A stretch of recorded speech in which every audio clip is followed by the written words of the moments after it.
ఇక గాంధీ భవన్ లో TPCC chief Mahesh Kumar Goud మాట్లాడుతున్నారు. లైవ్ లో చూద్దాం. కెమెరామెన్ చుట్టూ నలుగురు కెమెరామెన్లు పెట్టుకొని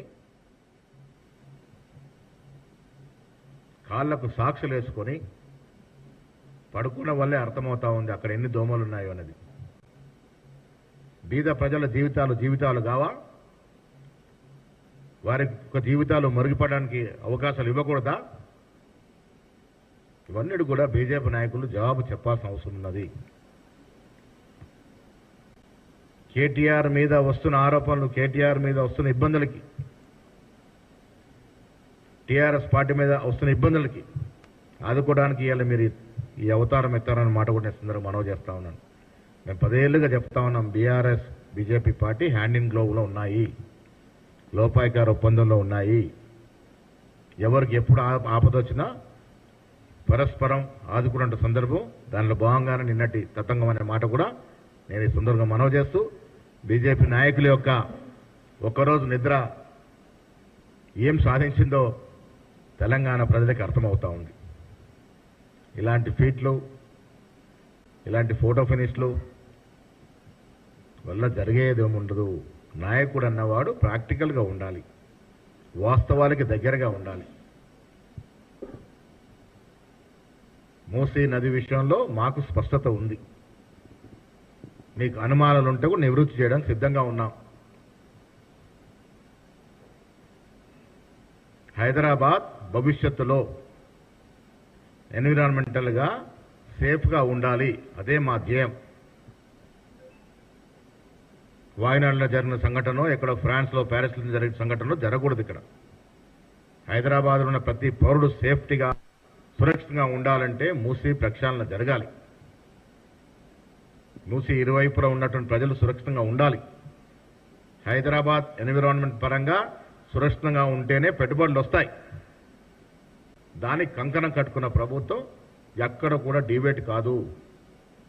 మా ముఖ్యమంత్రి, ఉప ముఖ్యమంత్రి, మంత్రులు, మా ప్రభుత్వం అభివృద్ధి కోసం కట్టుబడి ఉంది. ఇలా ఒక్క రోజులో మేము ఒక సంవత్సరంలో సాధించినటువంటి కార్యక్రమాలు ప్రజల ముందు కనబడతా ఉన్నాయి. 10 ఏళ్లలో బీఆర్ఎస్ చేసినటువంటి అభివృద్ధి ఏ రకంగా, అంతకన్నా మేలైన అభివృద్ధి, మేలైన సంక్షేమం ఒక సంవత్సరం ఇవ్వగలిగినాము. ఇది రికార్డ్స్తో సహా మా ముందుంది. దీన్ని ప్రజలు అర్థం చేసుకోవాల్సిందిగా విజ్ఞప్తి చేస్తా ఉన్నాం.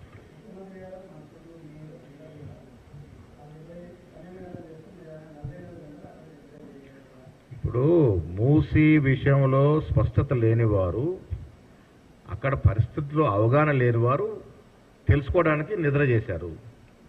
మాకు పరిపూర్ణమైన అవగాహన ఉంది మూసీ విషయంలో.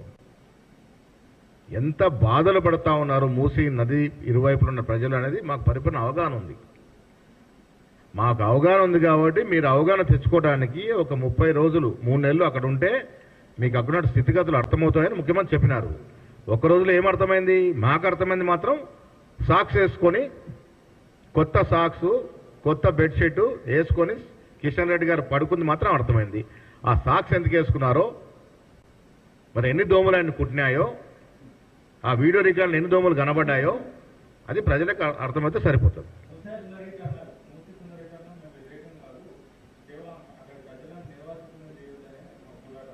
మరి ఆయన్నే కాంక్రీట్ ప్లాన్ ఇవ్వమనండి. కిషన్ రెడ్డి గారు కేంద్రంలో మంత్రిగా ఉన్నారు. మేము ఒక డిపిఆర్ తీసుకొస్తా ఉన్నాం, మాది ఒక ప్రణాళిక ఉంది. దాన్ని ఏ విధంగా చేస్తుందో ప్లాన్ ఇవ్వండి. కేంద్రంలో ప్రభుత్వంలో ఉన్నారు కదా మీరు. అల్టిమేట్గా మనకు కావాల్సింది ఏమిటి? రేపు ఈ హైదరాబాద్ పట్టణంలో ఒక భారీ వర్షం పడితే గతంలో జరిగినట్టుగా 1908లోనో 1912లోనో ఒక భారీ వర్షానికి 18,000 మంది మూసీ నదిలో కొట్టుకుపోయినారు. నయా పూలు తప్ప అన్ని పూలు కొట్టుకుపోయినాయి అప్పుడు. ఇది చరిత్ర.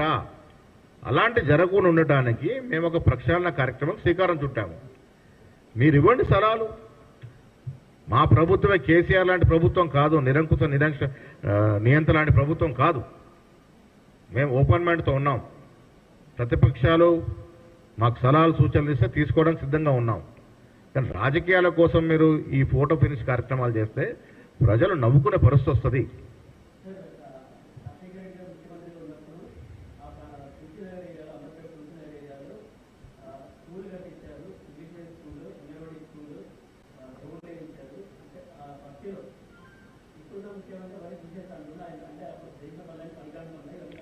ఎవరు చేసినా ఎవరు చేసిన వాటికి పొంతన లేదు. ఒక్కటి వాస్తవం ఏంటంటే ఈ ముఖ్యమంత్రికి ఒక విజన్ ఉంది. హైదరాబాద్ని ప్రపంచ నగరాలతో పోటీ పడాలని ఒక తపన ఉంది. దానికోసం మా ప్రభుత్వం ఈ కార్యక్రమం చేపడుతూ ఉంది. మూసి ఇరువైపులా ఆ ఎస్టిమేటెడ్ ఆ టెక్నికల్గా స్పెసిఫికేషన్ ఎంత దూరం ఉంటుందో అంత దూరం ఖాళీ కావాల్సిందే. భవిష్యత్ తరాల కొరకు, మన తరం కాదు ఈ ఆలోచన, వచ్చే జనరేషన్ కోసం ఉపయోగపడే కార్యక్రమం ఇది. హైదరాబాద్ క్లైమేట్ పరంగా, ఎన్విరాన్మెంటల్ పరంగా సురక్షితంగా ఉంటే పెట్టుబడులు వస్తాయి, బయట వాళ్ళు మన దగ్గర చూస్తారు. ఆ ప్రక్షాళన జరగాలంటే ఎవరో ఒక ముఖ్యమంత్రి గట్టి నిర్ణయం తీసుకునేవాడు కావాలి. ఇలా ఈ ముఖ్యమంత్రి ఒక నిర్ణయం తీసుకున్నాడు, దాన్ని మనం అందరం సమర్థిద్దాం అన్నమాట చెప్తా ఉన్నాం.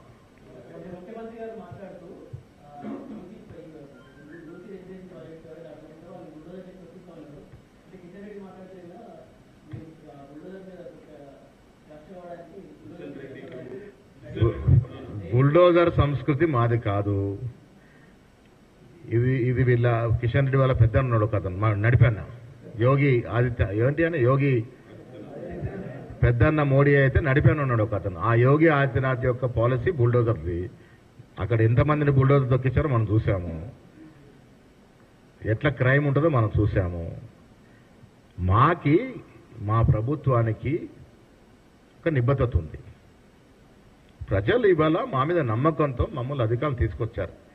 ఏ కోశాన కూడా ప్రజల యొక్క నమ్మకాన్ని వమ్ము చేయబోము. మేము ఏ కార్యక్రమం చేసినా అది ప్రజాహితమైన కార్యక్రమమే. రాజకీయాల కోసం ఏదో మాట్లాడు వేరు, వాస్తవాలకి దగ్గరగా మాట్లాడితే మేము హర్షిస్తాము. మా మీద సద్విమర్శను కూడా మేము స్వీకరిస్తాము. మా వల్ల ఏదైనా నిజంగా కూడా తప్పులు జరిగితే సరిదిద్దుకోవడానికి సిద్ధంగా ఉన్నాము. మేధావులు కానీ, మీలాంటి జర్నలిస్టులు కానీ, నిజంగా రాజకీయాలకి అతీతంగా మాట్లాడేవారు ఎవరు వచ్చి సలహా సూచనలు ఇచ్చినా మార్పులు చేర్పులు అవసరం అనుకున్నప్పుడు చేసుకుంటాం. మాకేం బేసిజాలు లేవు, మేము సిద్ధంగా ఉన్నాం. మాకు కావలసిందల్లా హైదరాబాదుతో పాటు తెలంగాణ అన్ని రంగాల్లో అన్ని మూలల అభివృద్ధి చెందాలి. ఏం చెప్పారు సీఎం గారు? మాటలు తెలంగాణలో సామెతల పరంగా చాలా మాట్లాడతాము. మేము ఇప్పటి వరకు తెలంగాణలో ఎక్కడ బుల్డోజర్ను ప్రవహించినటువంటి ప్రభుత్వాలు బీజేపీ ప్రభుత్వాలు, ఉత్తరప్రదేశ్ ప్రభుత్వాలు. ముఖ్యమంత్రి గారి యొక్క ఆలోచన ఏంటంటే ఇది డెవలప్ జరగాల. ఇప్పుడు ఏదన్నా పసవు ఉండి అక్కడ ఏమన్నా ఇబ్బంది ఉండి మీరు అడ్డుకుంటేనో లేక అక్కడ తప్పు జరిగితే ఎత్తి చూపితేనో ఒక అర్థం ఉంది.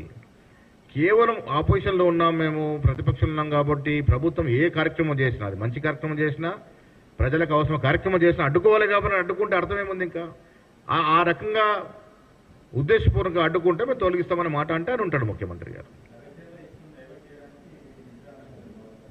అంతే కదా మరి. ఇప్పుడు టీఆర్ఎస్ నాయకులకి ఎప్పుడు కష్టాలు వచ్చినా బీజేపీ నాయకులు రంగంలో దిగుతున్నారు. మేము 10 ఏళ్ళుగా చూస్తా ఉన్నాం తత్వంతో. బీజేపీ వారికి ఏమైనా కష్టాలు అయితే కేసీఆర్, కేటీఆర్ రంగంలో దిగుతారు. ఇది పరస్పరంగా వాళ్ళు చేసుకున్నటువంటి అగ్రిమెంటు. ఇవాళ లగ్చర్లలో కేటీఆర్ తప్పు బహిర్గతమైంది, ఆయన ప్రొటెక్ట్ చేయాలి కాబట్టి దీని డైవర్షను. నాకు కిషన్ రెడ్డి గారు మంచి మిత్రుడు, మంచి గౌరవం. మేమిద్దరం కలిసి ఆయన యువజన కాంగ్రెస్లో ఎన్ఎస్ వెళ్ళినప్పుడు ఒకే రూమ్లో చాలా సందర్భంలో పడుకొని ఉన్నాం. పివి నరసింహారావు ప్రభుత్వంలో వారు కూడా కమిటీ ఆఫ్ నేషనల్ యూత్ అఫేర్స్లో మెంబర్గా ఉండే, నేను కూడా మెంబర్గా ఉండి మా ఇద్దరు కూడా ఒకే రాష్ట్రం వాళ్ళం కాబట్టి ఒకే రూమ్ వచ్చేది. మంచి మిత్రుడు. కానీ రాజకీయంగా ఇంత ఎదిగిన తర్వాత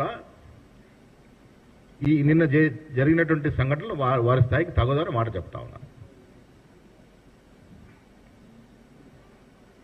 తెలంగాణ ప్రభుత్వం అభివృద్ధి విషయంలో ఎక్కడ కూడా కాంప్రమైజ్ ఉండదు. కొన్ని నిర్ణయాలు కట్టుగా తీసుకోవాల్సి వస్తుంది. ఫలితాలు తర్వాత వస్తాయి, మంచి ఫలితాలు తర్వాత వస్తాయి. ఇనిషియల్గా వీళ్ళు ఇబ్బంది పెట్టినా దేనికి కూడా బెదరకుండా మేము అనుకున్న ప్రజా సంక్షేమం కానీ ప్రజా అభివృద్ధి కార్యక్రమాలు కానీ సజావుగా ముందుకు తీసుకెళ్తాం.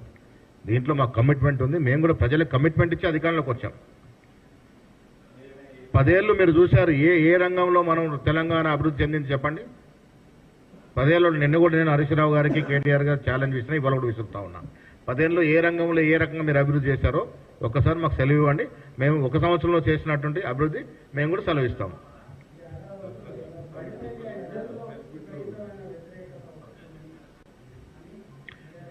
ప్రజల్లో వ్యతిరేకత అనేది బీఆర్ఎస్ నాయకులు సృష్టిస్తున్నటువంటి కట్టుకథ. ఎందుకు వస్తుందండి ప్రజల్లో వ్యతిరేకత? మేము అన్న కార్యక్రమాల్లో ఒకటి అటు ఇటు కాకుండా దాదాపుగా అన్ని కార్యక్రమాలు ఇస్తూనే ఉన్నాము. ఎందుకు వస్తుంది వ్యతిరేకత?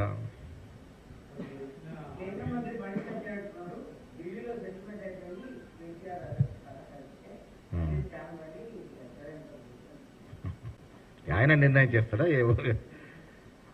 అంటే బీజేపీ వారికి ఇప్పుడు నేను 10 ఏళ్ళుగా చూస్తూ ఉన్నా, ఒకరోజు టీఆర్ఎస్ నాయకులు స్టేట్మెంట్ ఇస్తే ఆ మరుసటి రోజు దాన్ని తిప్పి కొంచెం దాన్ని రీసర్కిల్ చేసి బీజేపీ వాళ్ళు స్టేట్మెంట్ ఇస్తారు. ఇది లోపాయకర ఒప్పందం వాళ్ళది. ఇప్పుడు మొదట్లో వీళ్ళే కదా బీఆర్ఎస్ పార్టీని కూల్చేస్తాము, కాంగ్రెస్ ప్రభుత్వాన్ని కూల్చేస్తాము, అధ్యక్ష పాలన తీసుకొస్తాం అన్నది కదా. ఎందుకన్నారు? వాళ్ళు బదులుకొని అన్నారు కదా. దాని కారణం కదా ఎమ్మెల్యే వచ్చి పడిపోయినారు. ఇవన్నీ కాదు. నేను మళ్ళీ మీ ద్వారా కిషన్ రెడ్డి గారు ఒకటే అడుగుతా ఉన్నాను, మీరు క్లారిటీ ఇవ్వాల్సిన అవసరం ఉంది. సాబర్మతి రివర్ ఫ్రంట్ డెవలప్మెంట్ మాదిరిగా మూసీ నది రివర్ ఫ్రంట్ డెవలప్మెంట్ చేస్తామంటే అక్కడ లేని వ్యతిరేకత, మీకు అక్కడ లేని అభ్యంతరము ఎందుకు ఇక్కడ వస్తూ ఉంది? అంటే మీరు గుజరాత్కి గులాములా?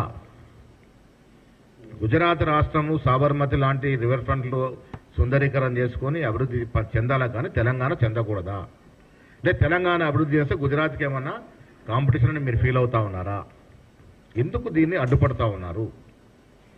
ఇది కిషన్ రెడ్డి గారు స్పష్టత ఇవ్వాలి తెలంగాణ ప్రజలకి. నాకు కాదు, తెలంగాణ ప్రజలకైనా కొంచెం స్పష్టత ఇవ్వాలి. చాలా తప్పు. ఇల్లు కూలిపోయింది. మూసీ నది ఎక్కడ మొదలవుద్దండి?